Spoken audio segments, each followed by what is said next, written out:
player-led inflation, when players have more money to spend or can make money easier, leading to the price of items and products increasing to ridiculous amounts like these. This is one of the 9 features that everybody hates in GTA Online. The first time I found out about this issue was when I was scrolling on Southern San Andreas and I saw the BF Club selling for $1.28 million.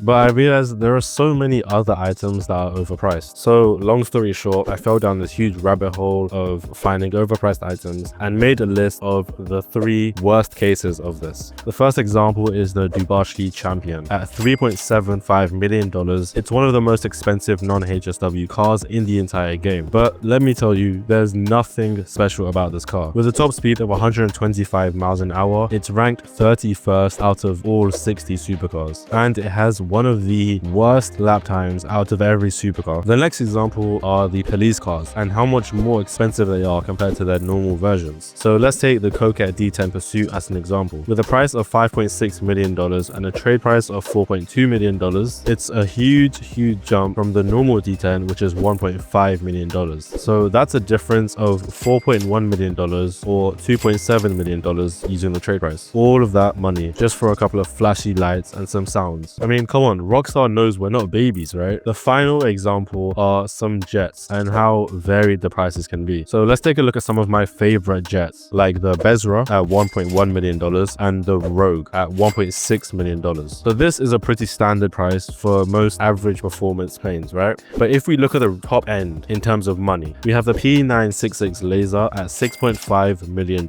which is a completely normal jet, by the way, and has no business being this expensive. But just to prove the point and rub it in a bit more, let's compare it to one of the jets I mentioned before, the Western Rogue, keeping in mind that this jet is $1.6 million, which is about $5 million cheaper than the P96 Laser. When it comes to the top speed of both of the jets, the Laser can reach 195 miles an hour, while the Rogue can reach 220 miles an hour. The lap time for the Laser is 37.6 seconds, and for the Rogue, it's 35.2 seconds. Even the number of seats, the Laser only has 1 and the Rogue has 2. So basically, the Rogue is better in every single way you can think of. But before I move on, I just want to make something very clear. I don't want Rockstar to price things based off of real life prices. So for example, the F-160 Raiju costs over $7 million, which most people I feel like thought was a lot of money. But compared to its real life counterpart, the F-35 Lightning, which costs $80 million, paying $7 million doesn't seem that bad. But then again, are we really okay with buying a Honda Civic Type R for $500,000? As you may be able to tell, this is just a video for me to rant about stuff that I don't like about GTA Online. So if there's anything you guys hate to, throw them in the comments and maybe I'll make a part 2. Also subscribe because that helps a lot. Next up, we have futuristic stuff in the game. Now the main reason this annoys me is because it doesn't fit into the theme of GTA. I mean, when you think of GTA, I'm sure the first couple of things that come to your mind are cars, robberies, and heists. But since the Doomsday Heist update, so much has changed with the release of basically all of the vehicles in this update. Some of these including the Deluxo, the Stromberg, the TM2 Kunjali, Thruster, and the Avenger. But it gets even worse 2 updates later, so about a year later, with the After Hours update. The Rockstar gave us the best business in the game, the nightclub, in this update, and they had to ruin it by giving us the Oppressor Mark II, which doesn't fit into the game at all. We also got the Scramjet, which does fit into this category of futuristic dumb cars, but at least the Scramjet's fun to use. So I was editing the video and I just realized that you're not subscribed. So press that huge white button under the video, leave a like, leave a nice comment,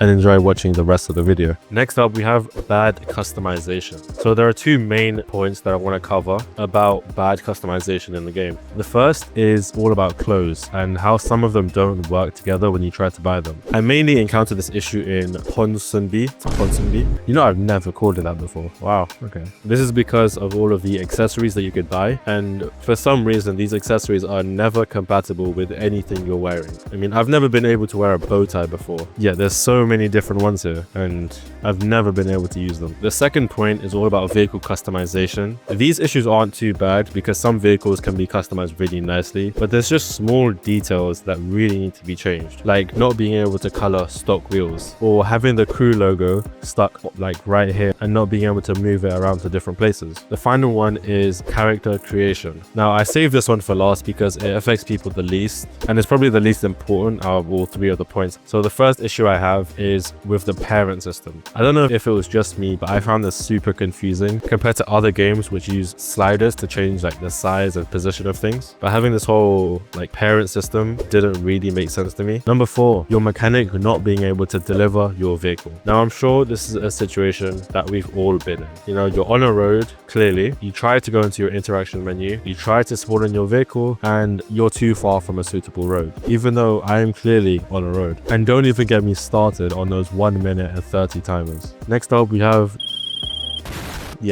those. This was really self-explanatory because these phone calls can be completely removed and replaced with messages. It's kind of like what Tom Connor does. Like my phone pops up with a mission that I can do, but I can easily just decline it. Next up, we have hackers.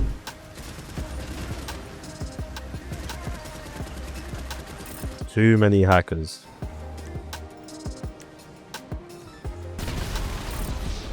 Way too many hackers.